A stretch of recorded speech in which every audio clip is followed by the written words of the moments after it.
Hello, and welcome to Towle Talks. Today we're going to talk about when two game objects collide.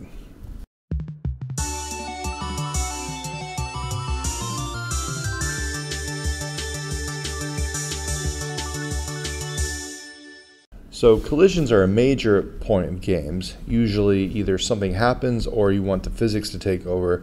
We're going to look at both situations today with a collision system that handles physics and the trigger system, which is designed for event-based collisions. Here we're going to take our project that we were working on with the rigid bodies, and we're going to change some stuff. So first of all, you'll notice I added a white sphere. I called it target, and I haven't done anything else to it except I've placed it in around my tank. Well, it should have been around my tank. Hold on. I placed the spheres around my tank at level so I can hit them with the bullets. And they're not using gravity, they don't have any rigid bodies, so they're just kind of floating there. We're going to call them targets. I've added I will add a script to the targets, but I haven't done that quite yet, so we won't worry about that at the moment. So let's look at what happens. Oh, by the way, for the bullet prefab, if you go to the bullet prefab, I took use gravity off because I didn't really want gravity affecting my bullets. And now if we run it, we'll see that we have a problem still. Now you see the bullets firing in the air. That's because we gave us a +5 velocity. Our tank still turns around, but now we're just firing in the air. So that's not what we want. So we can open up our C# code here, and we can just get rid of this vector and have the bullets fire in the direction we want, literally straight, with being they're not affected by gravity. So I'm going to change that. Go back to Unity. Now, let's say we want something to happen. Well, first of all, let's just say we want the basic objects, collision is going to run into something. So we're firing, and I know it's hard to see, but the bullets are actually going straight through the sphere. Oh, now they actually bounced off it. So here we just have the bullets bouncing out the spheres, actually not doing too good on the whole. Oh, they're bouncing off. So there you see I am hitting some of them. And you see the bullets are simply bouncing out the spheres. Mainly because I have a rigid body on the bullet. Therefore, even though the sphere does not have a rigid body, it is still bouncing off the bullet. Now it's interesting. But maybe I want the physics, but maybe I want to do some sort of code when I have a collision. So we're going to talk about kind of the code side of collisions and triggers and what the difference is. So if I want to have a collision, I want the physics to work normally, I'm going to keep it as a collision, but I can make a new script. This is under the target, and we have on collision enter. And I always get this reverse, so I think it's a collision for on collision. I think it's a collider for a trigger. We'll find out. And all I'm going to do is print out the c.gameObject.name. C is going to be the object that's hitting me. So if this is the perspective of the target, the bullet is going to be the thing that's hitting this, this object. You also have on collision exit and on collision stay. And those are two other events you can use. One, if it's persistently colliding. Two, if the collision leaves, the collision state ends. And then, of course, the one we're using is when the collision state first occurs. The collision enter and collision exit are kind of a one-shot deal. The collision stay will continually fire until the collision is no longer in the scene. Again, I may have this parameter wrong. Let me double check. So what we're going to do is we're going to go to target. We're going to turn this off actually. We're going to target, and we're going to add our script, our target script, and then we're going to hit apply. So now they all have it. Now when I run this, I should see, there we go. If I go to console, I should see, there we go, bullet clone. So it's printing out the object that's colliding with it. So here is an example. If I use on collision enter, fact that I got it right in the first shot, it's a miracle. If I use on collision enter, now my physics is still kind of working. I don't know why those two spheres are stuck to it, but hey. I can't seem to, there it goes.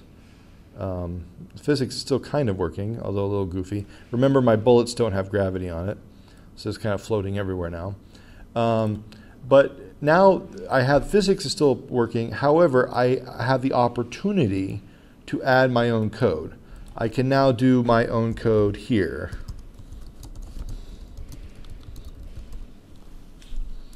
So that's basically on collision enter. Now, the collision will not work unless one body has a rigid body, as we just demonstrated. If neither items have a rigid body, the collision will not occur, and these three methods will not work, period. So that brings us to another question. It's like, well, what if we don't want to have a rigid body? Well, we probably still want to have a rigid body, but maybe we don't want the physics. A lot of platforming games, the bullets don't actually push or have an effect of physics. They just damage the other character or something. So that's what happens when we have on trigger. So if I go back to my project and I click on my bullet prefab, again, I'm going under my project tree here and click on bullet, I can go over to my collider and say is trigger and check this box. This means that when I check this box that we are not going to have physics handle this. This is an event. This is when item A hits item B, something happens. Mario gets the mushroom, he grows. I mean, this is an event. This is not a physics. This has nothing to do with physics. When I do this, you'll see that the physics just turn off. Now I can have both. I can add another collider, and that's not a trigger, and have the physics function as well. And that's sometimes possible. You'll have a larger collider that's a trigger and a smaller collider that's the physics collider. But with just this collider, the physics will not work. I will show you. I fire, and you'll see that the bullets simply go through the sphere without any bouncing at all. So it's not very exciting. Again, though, usually we want an event to occur. So I bring up my code. I now have the option. Notice that this code was completely ignored because it was a trigger. I can do on trigger enter collider C and on, oh sorry, I've been programming in multiple languages, so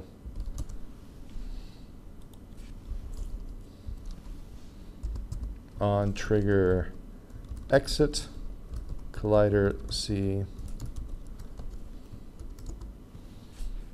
and there's also a on collider stay.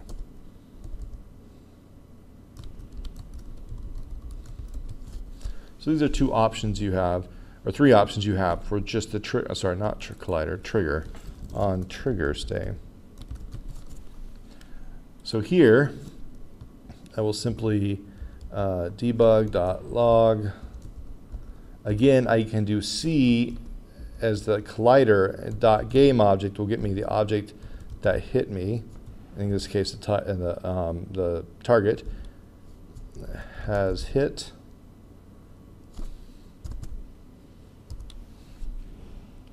Then here I can say debug.log c.gameObject.name has left. Again, these are just three opportunities I can insert my own code, but this time physics is going to ignore it and just assume it's some sort of event system in your game. So I go back to my code, I run this.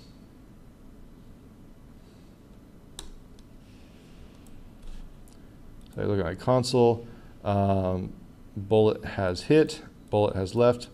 I think I had multiple hits, so here let me just do it. One, there, one.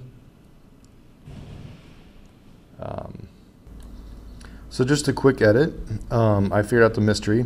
My initial object, the target, had two scripts attached to it. So if you look down here, you'll see I have 2 scripts, which means each script was triggering their on trigger enter and on trigger exit. That's why I was getting 2 has hits and 2 exits. That was because I had the same script added twice. So it normally will only give you 1 enter and one exit on a trigger event. So here we can see that I'm getting an event, an option to actually execute code when an event has occurred instead of the physics. And again, I'm using the 2 methods, on trigger enter and on trigger exit, to trigger these 2 things.